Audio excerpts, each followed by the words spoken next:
We are now live. Hello, Mr. Taylor. Glad you got the message. Now, why did you change the outgoing voice message?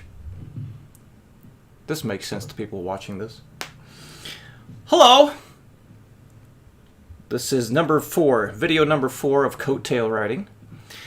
And today, let's see what we can learn from a video called Building the Better Guitar Scale, Part 1, an algorithm for every scale, mode, and position. Free ebook. There's a free ebook attached to this. So there's a link to this original video in the description of this video right now. So if you want to go check that out, definitely do so. And then, hello, Joe Lou. Thank you for coming on. So we're going to see what we can learn in this video here. As you may already know after watching the last reaction thing, not really a fan of saying you can learn every scale, mode, position, anything like that, because no one can ever truly learn everything. Ninjo! Good day, sir. Glad to have you on.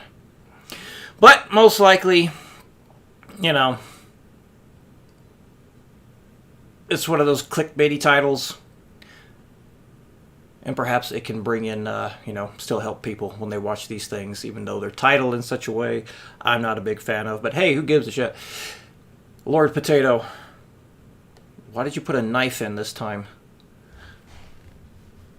All right, so let's get to it here. I don't know how to pronounce this guy's name, Michael, and it's spelled, well, here, you're gonna see it. There it is. Pietier, looks French. Knife for safety, good. All right, so like I said, a minute, we need to make this a little bit different. Shrink me. So we're gonna see what we can learn here. See what nonsense I can add to this. My own spin. And get these numbers up. All right, here we go. This method is based on a book that I wrote in 2002 and published on Amazon in 2010 by the name of Building the Better Guitar Scale. I've made some changes to the text to clarify unnecessary complicated language and to make it as clear and concise as possible. You can find a link to the booklet in the description. To build all diatonic scales and modes, we really only need to study the major scale. All other scales and modes will fall neatly into place once we understand how the major scale is constructed. I think that's a fair point. I also feel like the major scale is the most important scale because that's where all our theory comes from. You know, once you understand that the interval structure made for a major scale, and then you start to manipulate the notes of that major scale, then that's where all these other modes and whatnot come from. This is your favorite guitar-related video. Well, that's good. I'm glad we're checking it out then. Hey, neat. So yeah, let's continue on here. I don't want to blab too much this time. To begin, we need to look at some patterns that outline the major scale.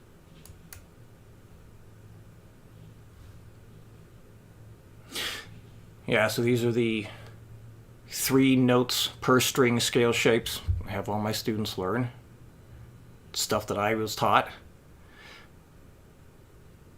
So it's kind of cool here. Let's see if we can point this out. Like this first pattern, that's your major scale, and then you're just going in order. There's Dorian next. So if you just look here, you get to 1, 2, 3, 4, 5, 6, 7. That's basically the whole scale right there. You could move that pattern anywhere, but like for Dorian, notice how this third note is 1 fret lower than this, and then we look at this note here. So again, count up like 1, 2, 3, 4, 5, 6, 7. Well, that 7th note is 1/2 step below over here. So basically you take the third and seventh note in this pattern and you flat those. That gets you this Dorian shape here. But let's continue on here. I have a feeling I'm going to start rambling off about modes. Maybe we'll get more in depth with that as we continue. Each of these patterns starts the major scale on a different scale note or scale degree. Pattern 1 starts on the first note or scale degree 1.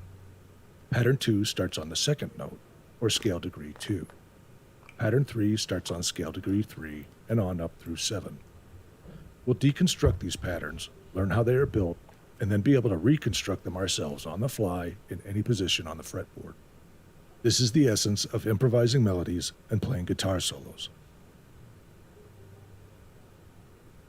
Taking a closer look at these 7 scale patterns, we see that they are constructed only of 3 vertical finger shapes. Ha! Remember that last video I did? If you saw it, and I was talking about, well, the last live reaction I did.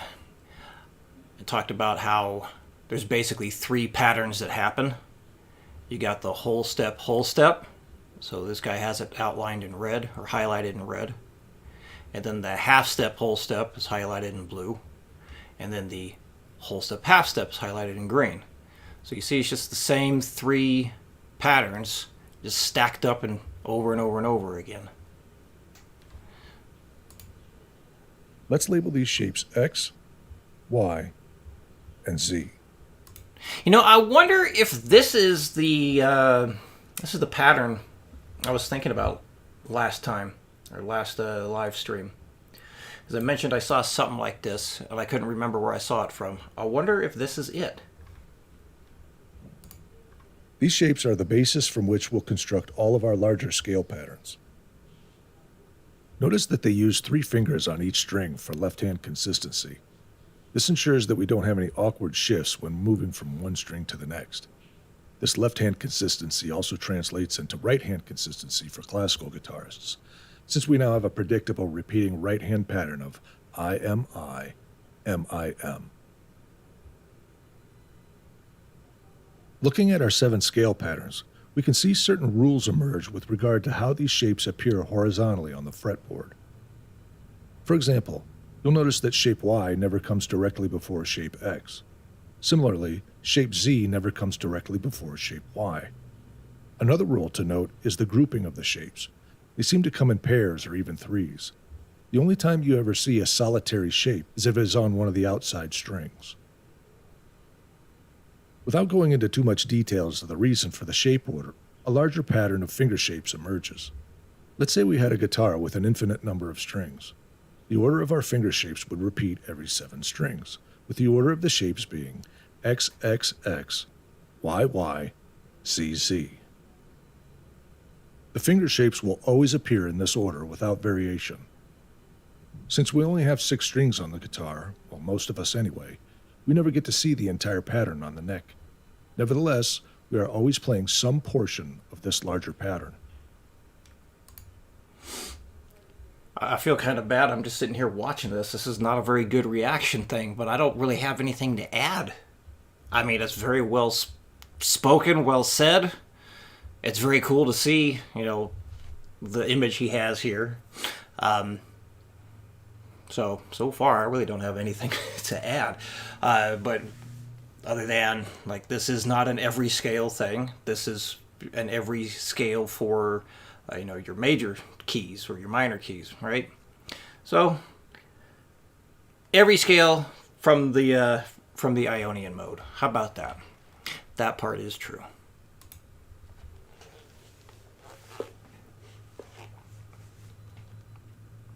Comparing our infinite guitar to the original 7 patterns, it's obvious that their vertical positions on the neck don't match up.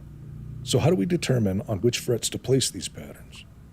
Right now, the actual fret number doesn't matter, so don't worry about that. What does matter is the fret position relative to your first note, meaning what happens to the shape after you've already played the first one. There are only 2 simple rules for adjusting the vertical placement of your finger shapes. Rule number 1. When progressing from shape X to shape Y, the first finger shifts up 1 fret. Rule number 2. When progressing from the third string to the second string, the first finger shifts up 1 fret. Note that we are shifting up 1 fret in pitch, not up in reference to the diagram. I'm glad he pointed that out. Anthony Patterson, hello. Yeah, this is definitely a very useful video for people to watch in terms of like a very interesting way of viewing your scale shapes. I'm glad that the narrator here mentioned that when he says go up, we're talking about going up in pitch. I notice that's still a common mistake people have, or people make, is they look with their eyes and say up or down instead of doing it with pitch. So there's something to point out. I can finally add in a tidbit. Remember, we're musicians here. When we say up or down, we are referring to pitch. You'll probably want to pause the video here and either screenshot these rules or write them down somewhere. You'll want something to refer to when you're doing your own practice. Let's look at these 2 rules in action. In every instance of shape X being followed by shape Y, the first finger has shifted up 1 fret. Similarly, with every move from the third string to the second string, the first finger moves up 1 fret. Yeah, this guy's done a really good job of putting this together. Like, this is a terrible response video. I guess I was saying I'm glad that he mentioned the going to from the G string to the B string like that, because I was just thinking it. It's like, well, what about when you change strings there? Although I will point out here, could you say that's a 2 fret increase there instead of a 1? Or perhaps he's talking about you would have to move the shape up. So like move it up 1 fret regardless. Let me look back here. So we got all these yellow ones here being marked. Oh, he's just marking everything between the G and the B string. I was just trying to figure something out here. Anyway, let's just continue. I'm going to shut up. Take note of pattern 2. In this pattern, you can see that on the third string, we have shape X, while on the second string, we have shape Y. In this instance, the first finger has shifted up 2 frets. Look at that. He's got it covered. This is not a violation of the rules, but an accumulation of them. Because we are moving from X to Y and third to second string, we shift up 1 fret for each one of those transitions. He's got it all covered. Looking at our 7 patterns again, we can see that the finger shape orders and their relative fret positions are easily predictable now that we understand the rules that they follow. So instead of memorizing every one of these patterns, we can now build them on the fly. In order to build the pattern, we need to know only 2 things about it.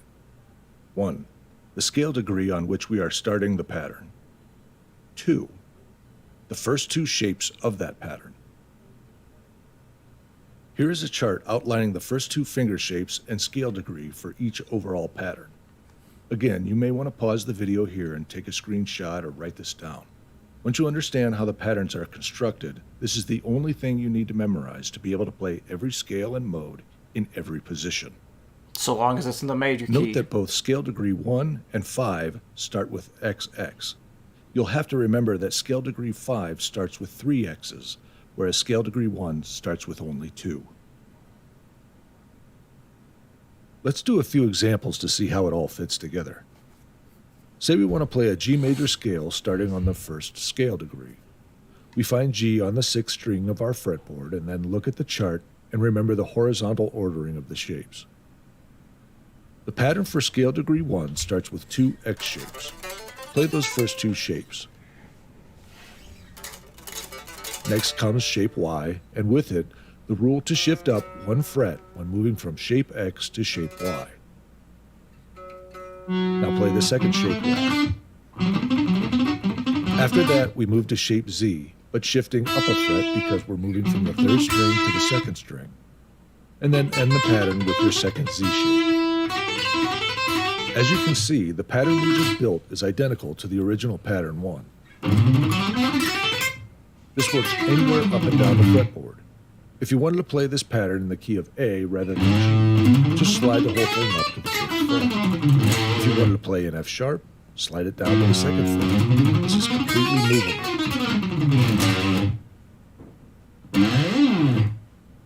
Let's try B flat, starting on the 3rd scale. The 3rd degree of B flat is D. Find D on your fretboard, and once again, look at the chart and remember the horizontal order of the shapes. The pattern for scale degree 3 starts with Y and Z. Play those first 2 shapes. Z is followed by the 2nd Z, and then an X. Notice we haven't shifted up. All our finger shapes are still on the 9th fret. Up to this point, we haven't come across the situation that requires a shift up. Our next finger shape, however, is moving from the 3rd string to the 2nd string. So we play our next X shape up 1 fret and follow that with another X. We'll do one more for scale degree 2 in the key of F sharp. The 2nd scale degree of F sharp is G sharp. Find G sharp on your fretboard, look at the chart, and remember the horizontal order of the shapes. The pattern for scale degree 2 starts with Z and X. Play those first 2 shapes. Next, play shape X followed by another shape X.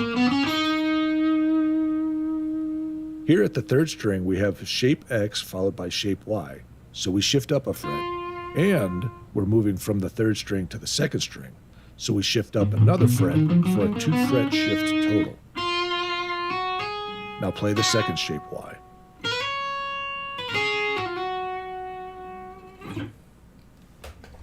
Up to this point, we've begun all our scale patterns on the 6th string.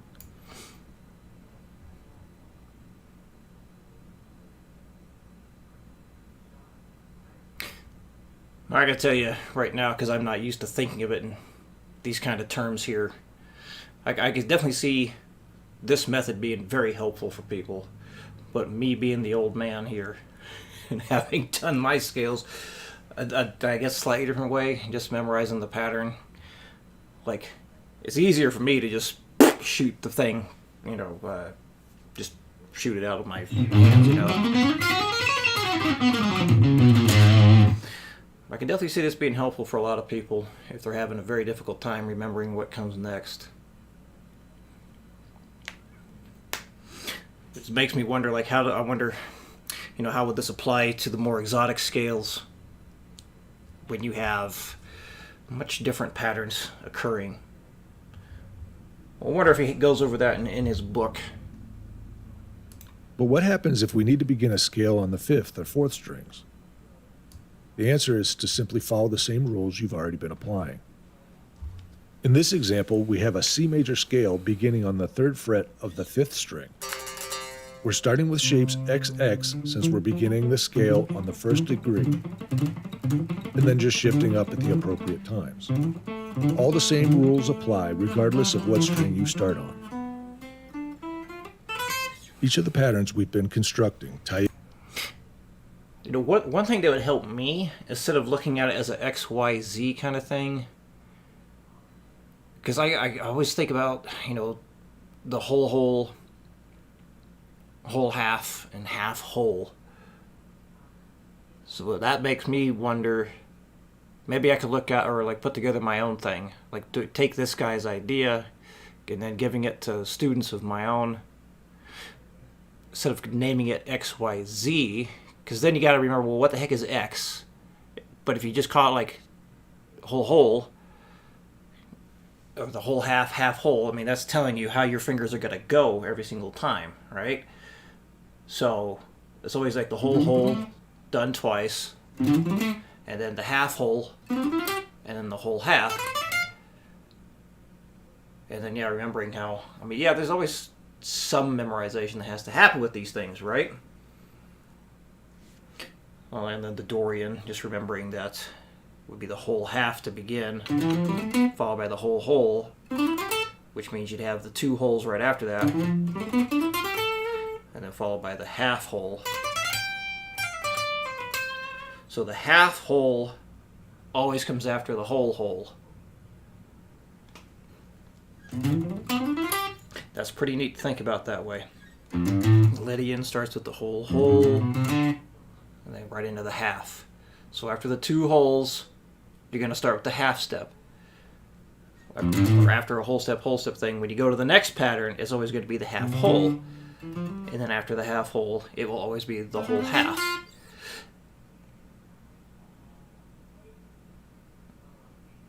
I know I'm not changing it. Well, probably should change that over. There we go. This will make it easier for my lovely editor. Let's go over that again. So yeah, like I was saying, it's like makes sense doing the XYZ thing, but for me, what's helping me think about his approach, because I always look at it as whole steps and half steps with this. Just kind of rewording what he's saying to help my brain understand it even better. Because yeah, I'm not looking at things in terms of X, Y, Z. I look at it as whole steps and half steps, right? So every time when you change a pattern, when you're ascending, after you've done the whole step, it's going to always be the half step, whole step.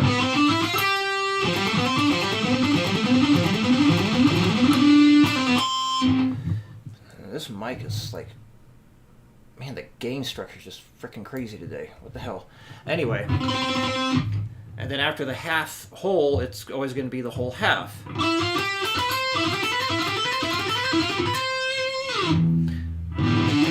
So with the Dorian shape, we start with the whole half to the whole hole. And then after that, when we go to the next finger pattern, it's the half hole again.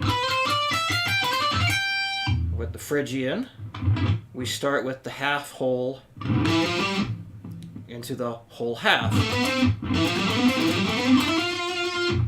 And then back to the whole hole.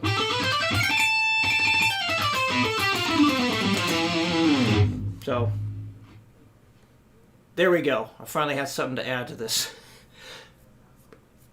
If you're having trouble remembering what the finger patterns are in terms of X, Y, Z, like I am currently, because this is brand new, like viewing it this way is brand new for me, I'm using what I already do know and understand, which is the whole hole, half hole, and whole half. So, maybe give that a try if for some reason remembering X, Y, Z is also a little bit, wait a minute, what the heck was X? What was Y? What was Z? I don't know. Into each other like sequences of DNA in a genome.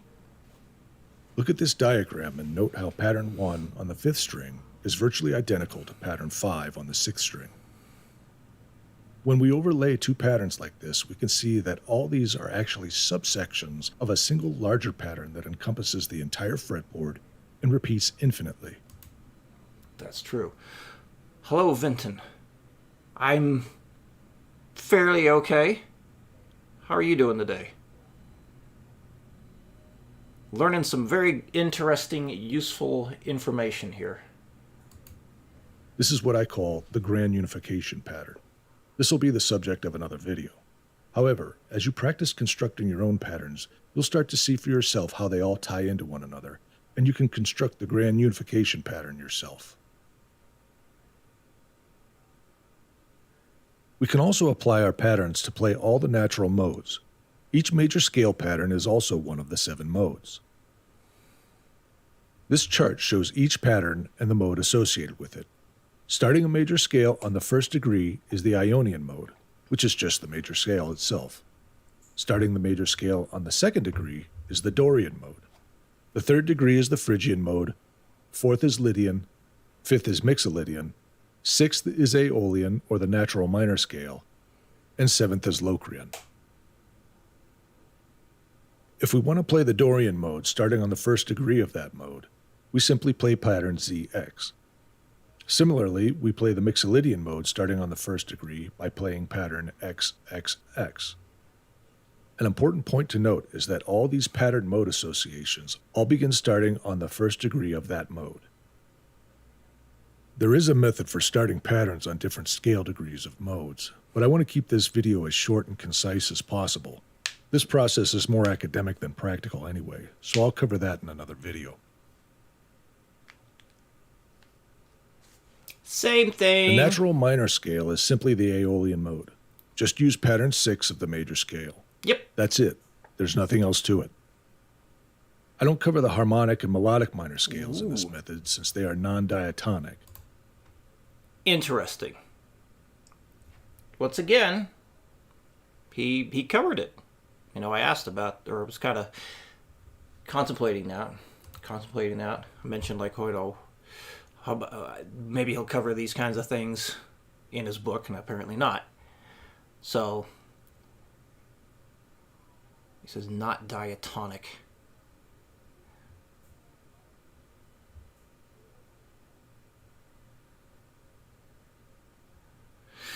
Well, that's cool. You got to see Buckethead with Praxis.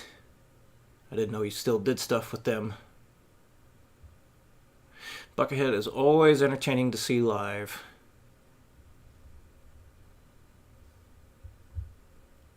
Let's continue.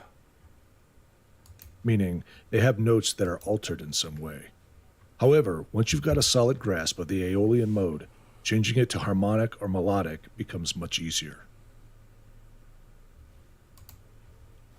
One thing I noticed about melodic minor, it's actually just your major scale with the third interval flatted.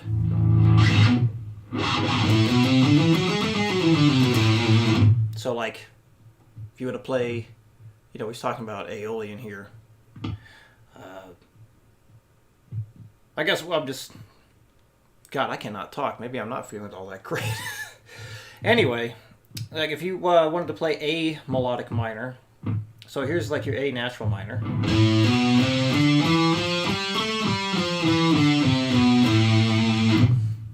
And here is melodic minor.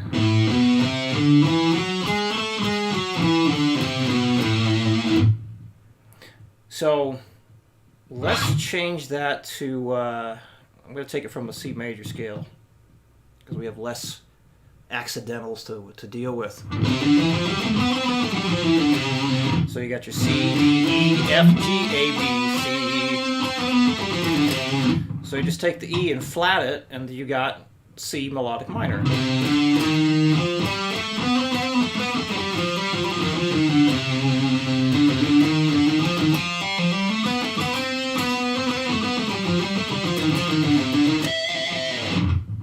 I think I remember, how did I learn this?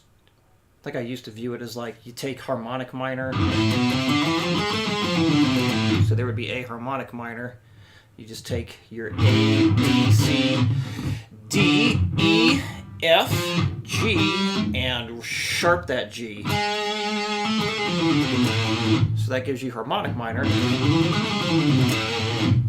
And then if you take the harmonic minor scale and raise the sixth note up a half step, in this case it would be F being raised to F sharp. Sixth note, raise it up a half step, and then you keep that guy there. So now you got your melodic minor by manipulating harmonic minor.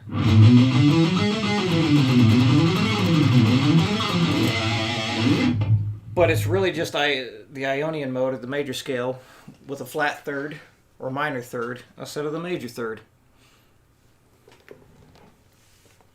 Sweeping progress? Oh, there is no progress. I just did it that one day. All my guitar practice right now is just to be prepared for going to New York in a month. Oh, Lord. Yeah, next month. To record all that material for that extreme metal course with Troy Grady. So yeah, that's all my practice is what all my practice is right now. I'm feeling a bit more confident as of yesterday with the materials too, as I finally can play through all three of the etudes that'll be recorded.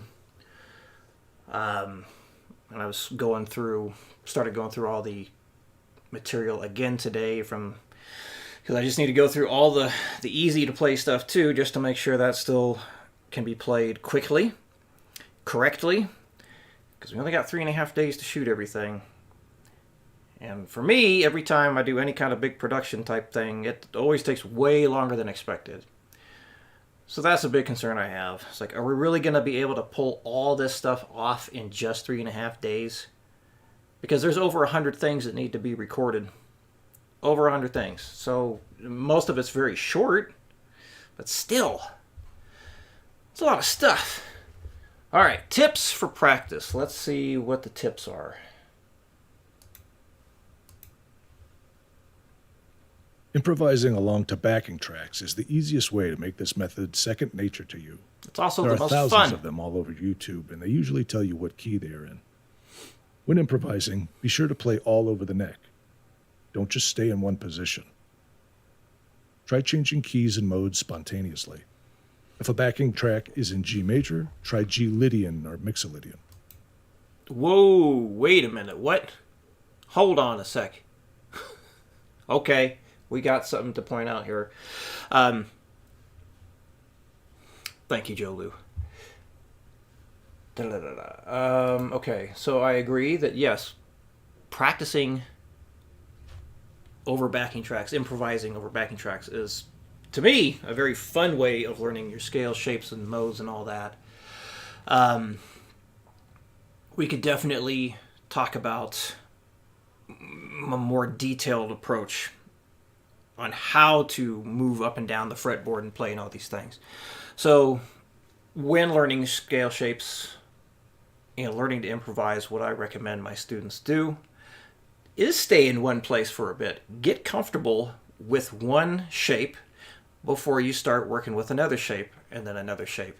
So take your time on that stuff. And then eventually, working like 2 or 3 shapes at the same time. Once you really know the fretboard up and down in one key, then you can start doing, 2 or 3 strings at a time and just confining yourself to that.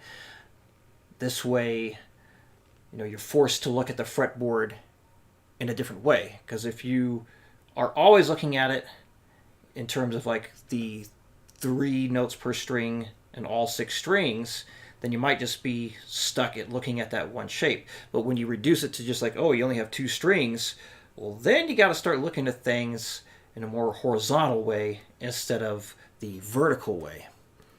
So that tends to help students a lot when they're trying to break out of playing the same stuff over and over and over again.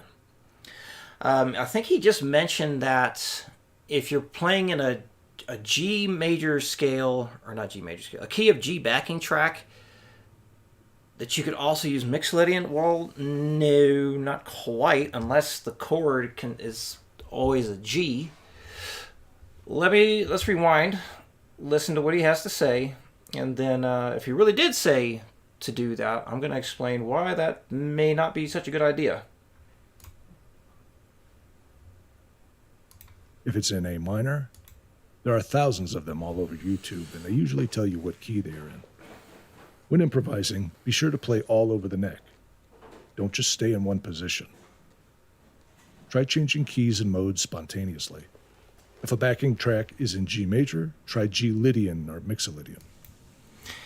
Okay, here's why that can work, and here's why it can't.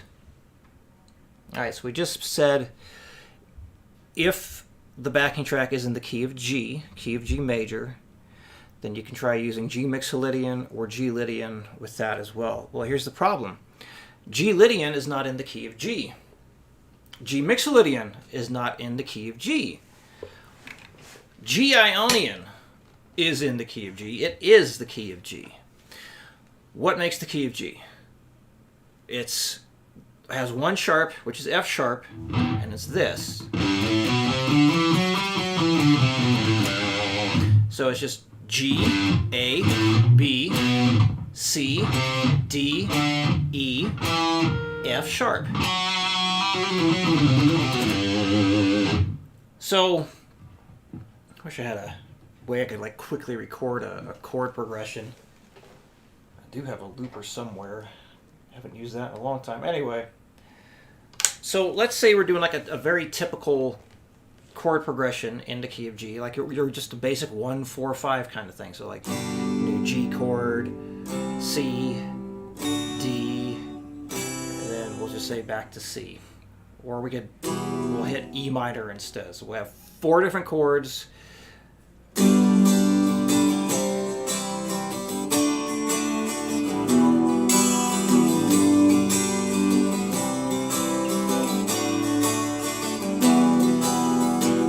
So if you were playing something like that, then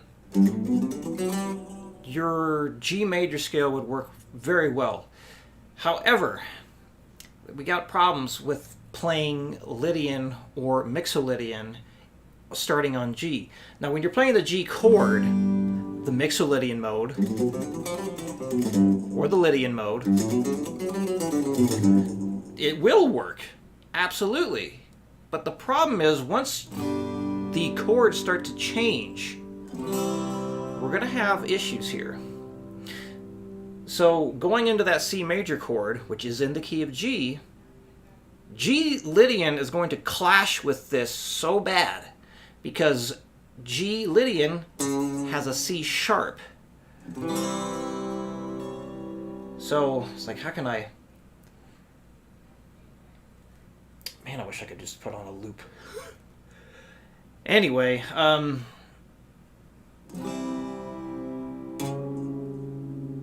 I'm just tapping that C sharp right now. Do you hear how dissonant that is? So the notes for G Lydian are G, A, B, C sharp, D, E, F sharp, back to G. So it's very, very similar to Ionian, but that C sharp will really, really clash with a lot of things. Now let's look at that D chord. Do the notes of D major fit that?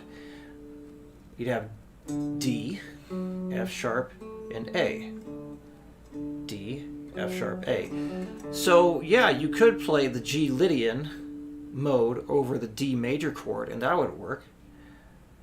And then your E minor chord, E, G, and B.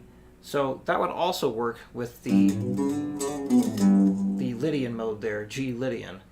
But as soon as you hit that C chord, it ain't gonna work anymore.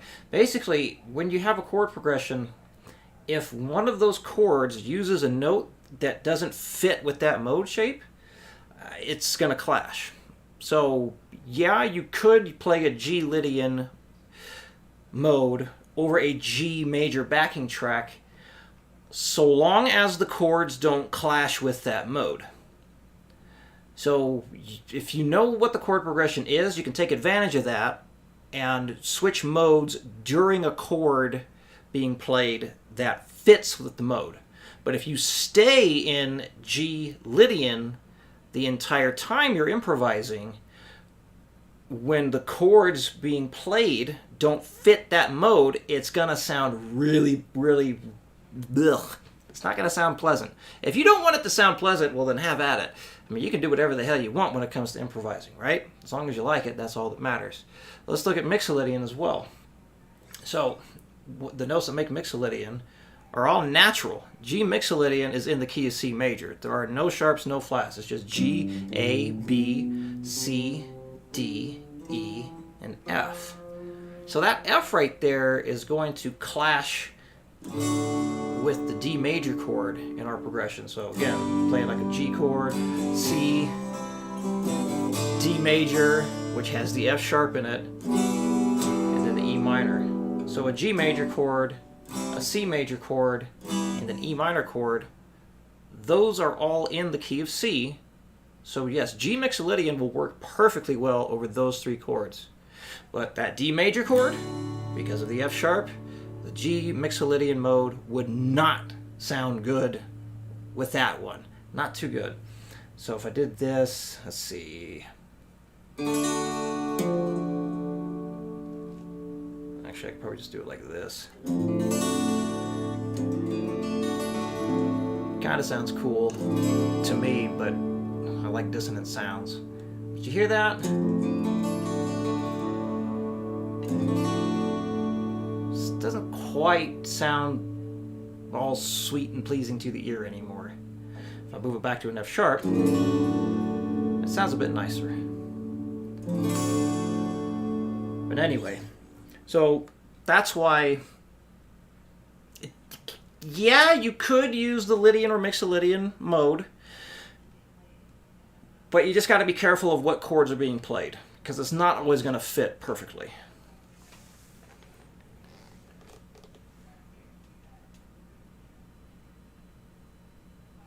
Jolu over on YouTube says, started with scale changes over chord progressions today for the first time. It's really challenging. Yeah, it can be, because you really got to pay attention to what's happening. So you can come up with some pretty cool ideas if you are changing scales or modes over the chords being played instead of just staying in one specific key, which is a good idea for those who are trying to come across new sounds, who feel stuck in like playing the same kind of thing over and over again. So you can absolutely change the mode being used depending on the chords being played. But for those new to improvisation, I recommend just stay in the one key. Don't even worry about what the chords are, because if the chords are in one key, then you can just stay in the scale shapes that fit that key, and it doesn't matter where you are on the fretboard. If you're hitting those notes that are in key, you're fine. And then just use your ear to let you know if it sounds good or not. Because a lot of times people, students ask, like, well, what am I supposed to do when this chord is played or that chord is played? It's like, well, if it's in the same key, it doesn't matter. Just stay in your scale shapes and you're gold. That's all you got to do for that. But yes, it's a more advanced approach to change your modes with chord changes as well. You can absolutely do that, but it is more challenging. Let's continue. We don't have too much of the video left. About a minute and a half here. If it's in A minor, try A Dorian or A Phrygian. Listen closely to how the mode alters the feel of the melodies you are playing. By building scale patterns as you play, you'll achieve a greater command of the scales much more quickly than sheer memorization of finger placements. By thinking on your feet and improvising, you'll receive the benefit of continuous mental reinforcement while simultaneously improving your musicianship. In this video, we've covered the 3 finger shapes, the horizontal and vertical ordering of those shapes, step-by-step instructions on how to build the patterns, building patterns on different strings, modes, and the minor scales.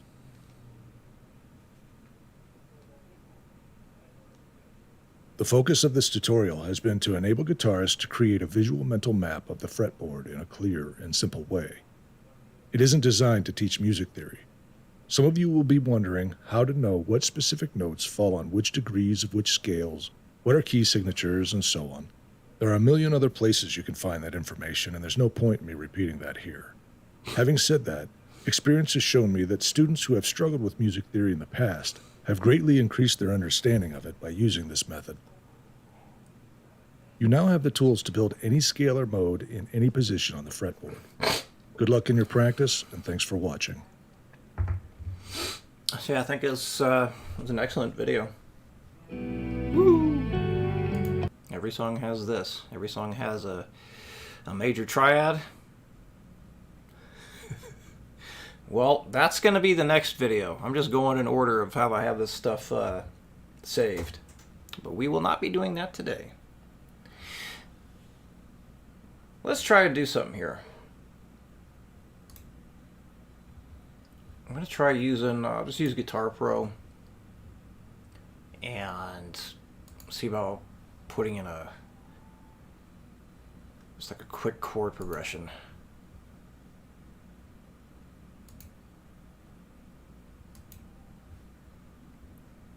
And then I'm going to demonstrate, what I was talking about as far as like changing modes and how it could work and not work.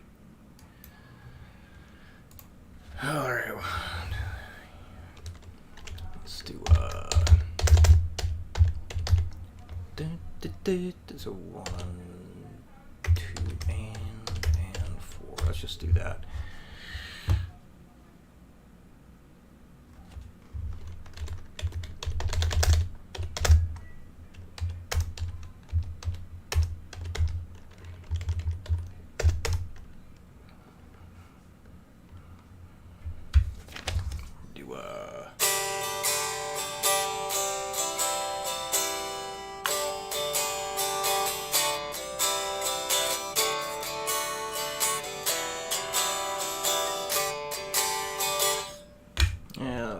simple.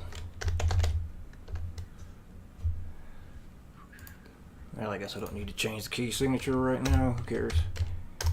But yeah, this is in the key of G. This is the same progression that I was talking about a little earlier.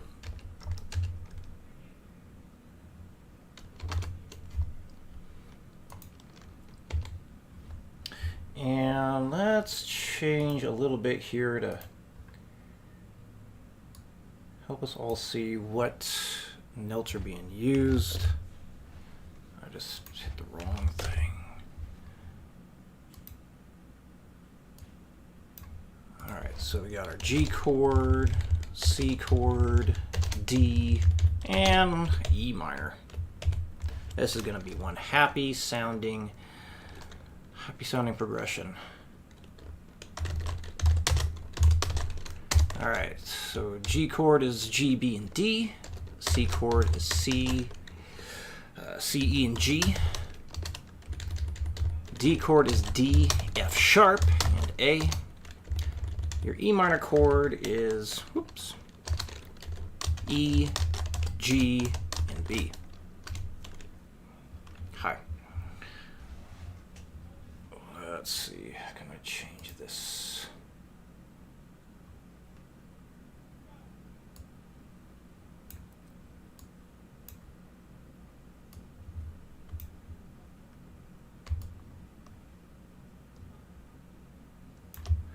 So I'm still getting things set up here. So we talked about 3 different modes, right? We talked about Ionian. So this is going to be like all G Ionian. So we got G, A, B, C, D, E. Whoops, yes, F $, F sharp. Okay, Lydian is going to be G, A, B, C sharp, D, E, whoops, F sharp. So G Lydian is, that would be the in the key of D major. So when you start playing G Lydian, you have essentially switched to the key of D. And key of D is D, E, F sharp, G, A, B, C sharp. All right, then Mixolydian, G, A, B, C, D, E, F. So now that that is set, let's make this bigger so everyone can see what's happening.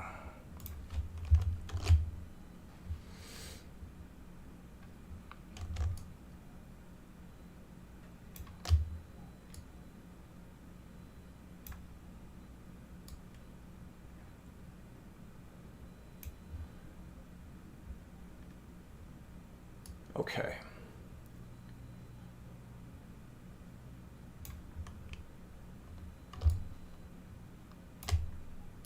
There we go. Can't cover up the advertising, or can I? Yeah, whatever. Anyway, all right, so now we have that. You see, we got the modes listed up here in the notes that are used to build those modes. And then down here we have the notes that make each of these chords. As long as the notes in the chords can be found in these modes here, you're good. Now let's make sure we can actually hear this. Holy shit.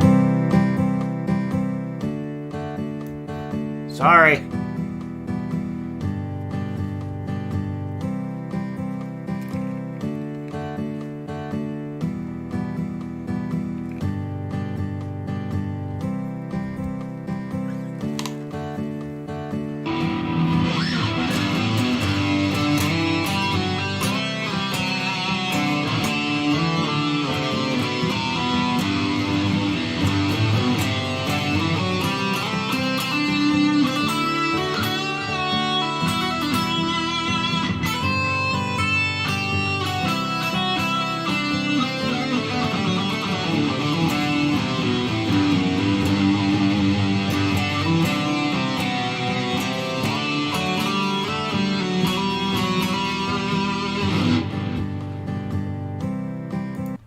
So just a quick sound check there.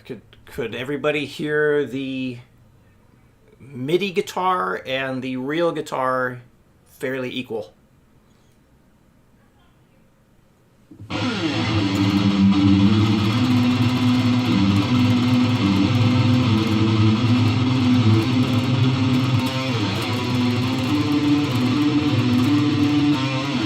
Good. Thank you, Mr. Joe. All right, so that was using, thank you, Potato. That was using the Ionian mode over that, right? I'm going to use the Lydian mode. Thank you, Jolu. I'm going to use the Lydian mode now. Thank you, Vinton. All right, good. Glad everyone can hear. So yeah, I'm going to use the Lydian mode now and see if you can hear when it doesn't really fit.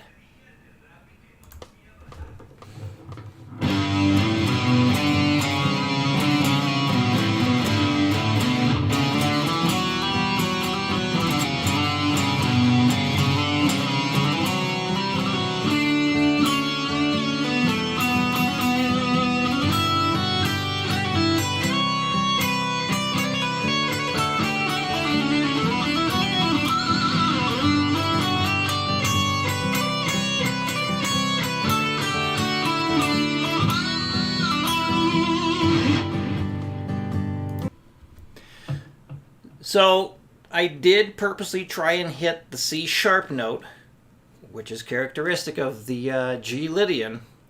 I did that on purpose when that C chord was being played to hopefully showcase why that mode doesn't really work. Hopefully that note sounded really sour, like why that note? Like it doesn't fit. I'm going to do the same thing for, demonstrating why G Mixolydian doesn't quite fit. It's just one note that just doesn't work.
So, yet I tried using that F note often when the D chord would come in. Even when the D chord's not there, it just doesn't really sound right to my ear to be using the F instead of the F sharp. So, did anyone notice how the notes didn't quite fit when it was a different mode? Or did it sound good to you after all? To me, it definitely stood out, the notes that were not with the chord progression. But let's also demonstrate how it could work. And I think if the chords were being strummed longer, then we have a little bit more wiggle room, and we can change the mode a little bit more easily. Because with a chord changing this quick, it kind of creates a nice little audio color palette. And we're just kind of hearing the whole thing at once almost, right? So I'm going to double up the chords. Actually, I'm going to do each chord 4 times.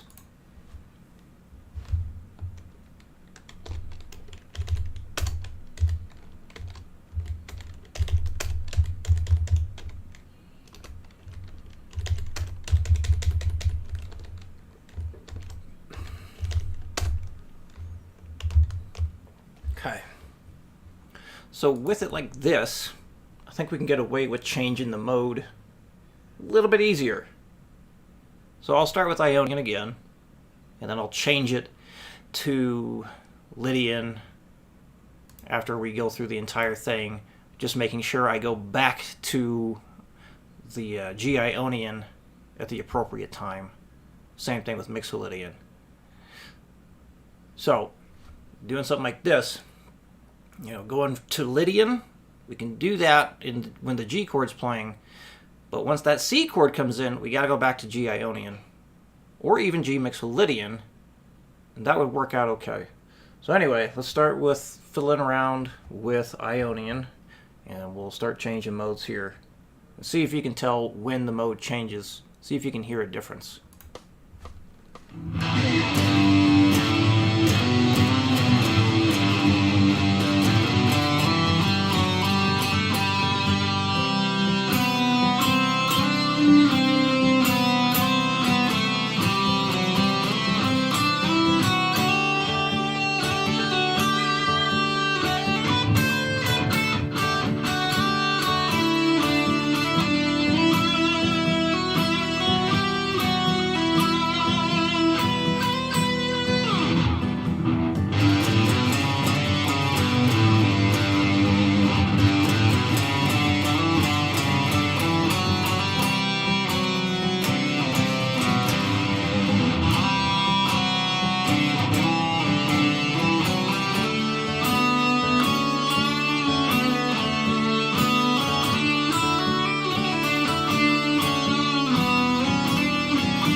So to me, having more time with each chord makes it a lot easier to change modes like that.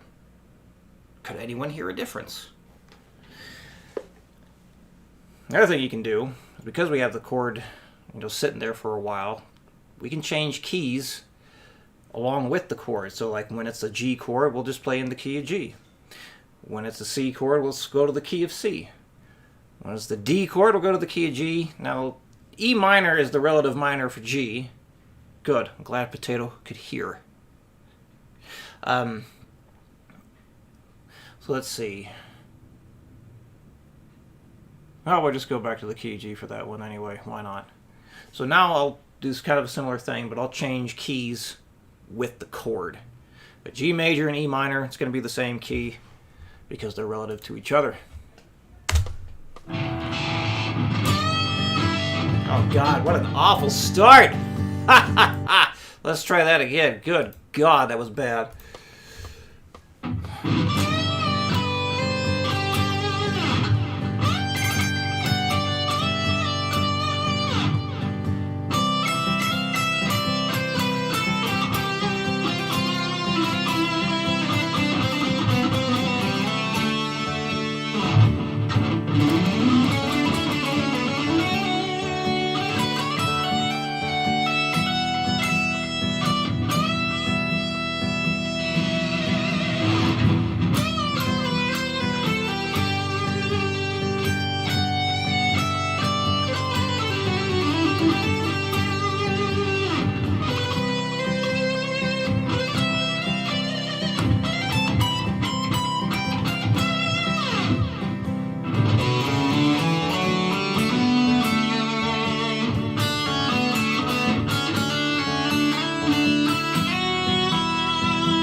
So I try to make a conscious effort to kind of like have a shared note when changing keys, so it has like a nicer transition instead of just going straight to the different note right away.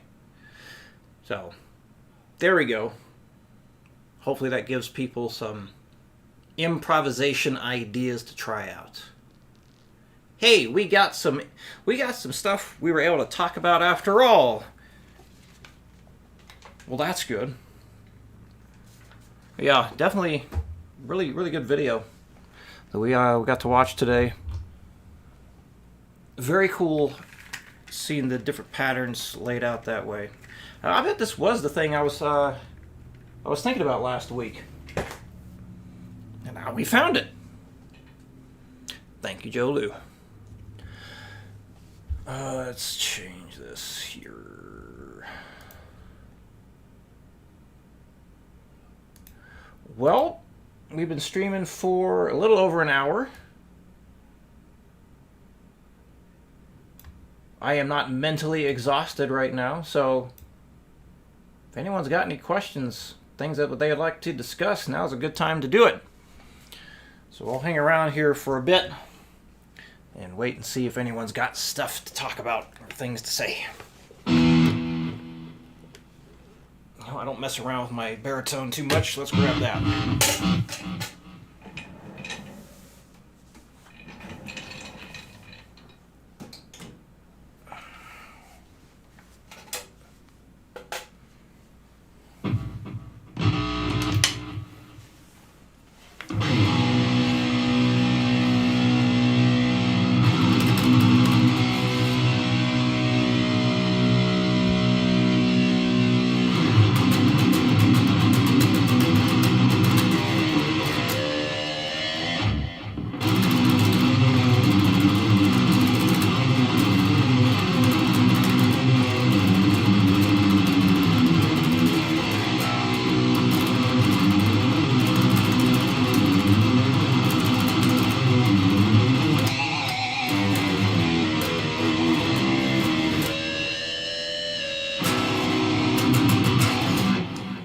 Question here. Any ideas harmonizing scale notes, like double stops? Well, are we talking about like suggestions on how to do that? Because the typical thing to do is doing thirds. So you have to know a bit of music theory to know what the heck that is. But for example, let's say, and I'm going to pretend this is in standard tuning just to make things easier. So, let's say you were going like C, D, E. And you would use, well, in this case, thinking of using the key of C, so all your natural notes. And you would just count up 3 notes from each note you're at. What does that mean? So the C note, you go 1, 2, 3. So you can play the C and the E at the same time. And then the D note, you count up 1, 2, 3 in key, so D, E, F. So 1, 2, 3. So you can harmonize that D with the F note. And then the E note, again, counting up 3 from the E, using the notes in key, E, F, G.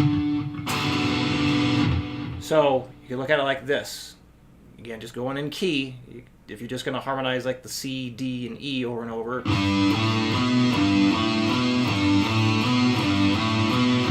you just play the E, F, G over and over.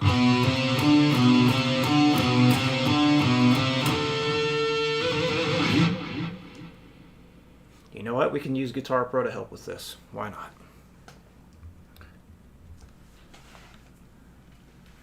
I'm going to put this back on so I can hear it, though.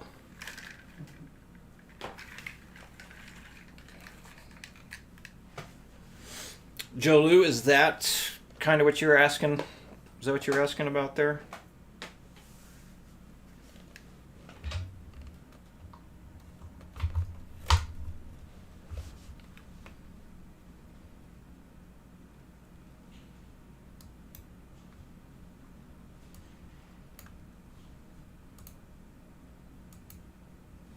Good.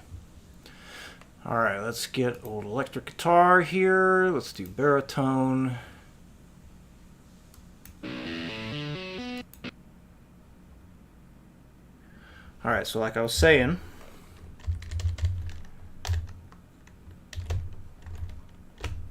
just say this is in 3/4.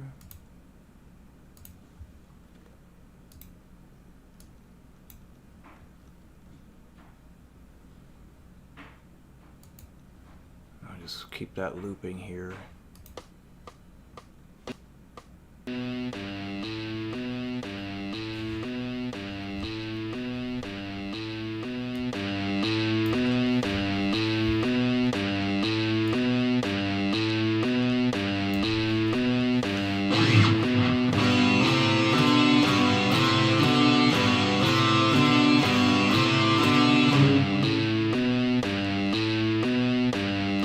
So that would be going in thirds, okay?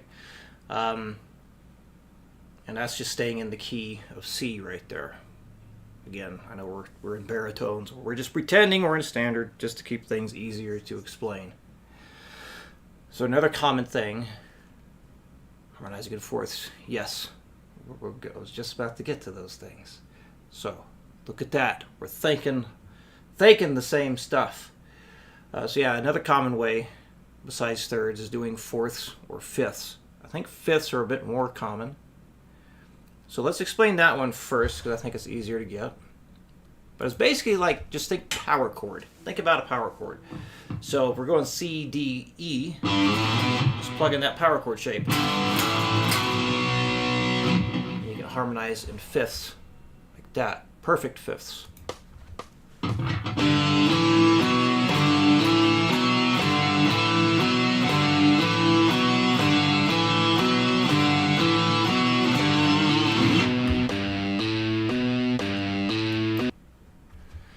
So when we're talking about fifths, basically, you just start on a note, any note, and you start playing your major scale. You go 1, 2, 3, 4, 5. That's why it's called a fifth chord, because you're playing the first, or the root note, and then the fifth interval at the same time.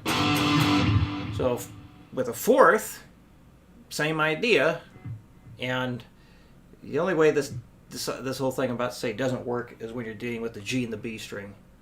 But basically here, all you got to do is just go up to the next string, same frets. So if you're harmonizing something from the G string up to the B, well, you're going to have to move up a string and up a fret. So anyway, so I'm going to do perfect fourths first, which means everything is the same distance apart.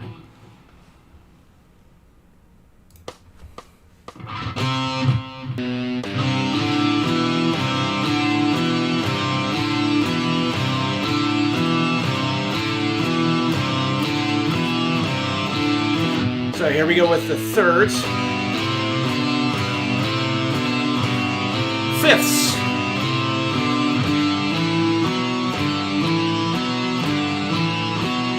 Fourths.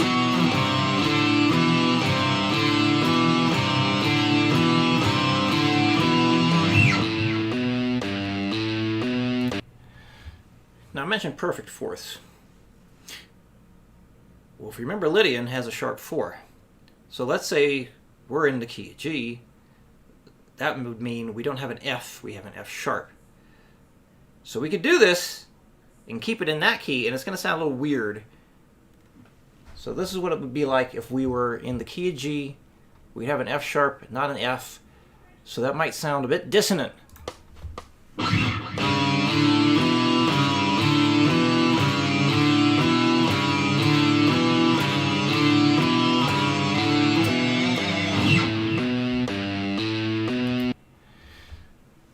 So a sharp 4 is also the same interval distance as a flat 5 or diminished fifth.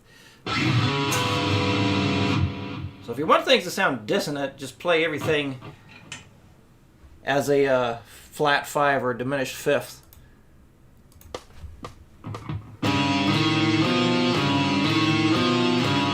Sounds like something has gone terribly wrong.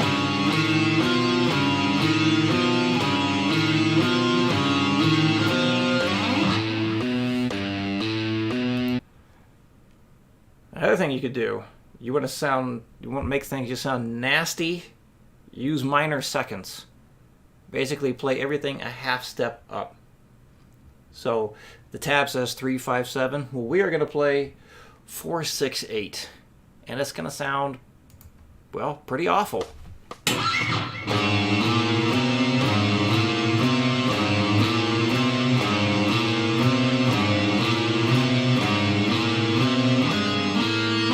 Octave higher awful.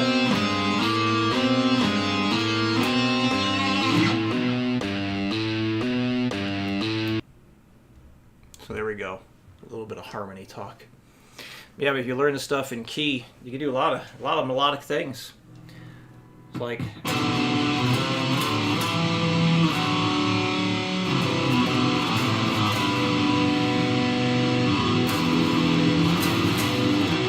fact, a lot of your melodic death metal, they use chords like that. Dyads, we call it double stop as well, but dyad basically being a two-note chord, and a lot of times, and I'll use this stuff a lot too.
Glad we could help you out with that, Joe Lou. Okay, well, it is definitely getting pretty hot in this room. I think it's about time for me to wrap things up. Hey, we got some decent stuff on this stream. I was a little concerned there, just watching the video. I was like, well, shit, it's so well done and explains everything I would have been asking about. It's like, man, I'm not gonna be able to publish this thing as an edited down version. What the H? Whew. All right, yeah, it's time to... Very welcome.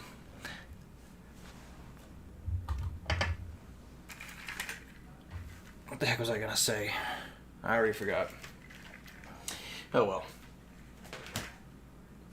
Yeah, it was really cool watching that video. Definitely a recommended thing. So, thank you to everyone who came and watched, participated in the chat. And to all those who watched the archive stream. And hopefully, within a week, we'll get the edited version of this up. We can re-watch all the mode discussion. Thank you, sir.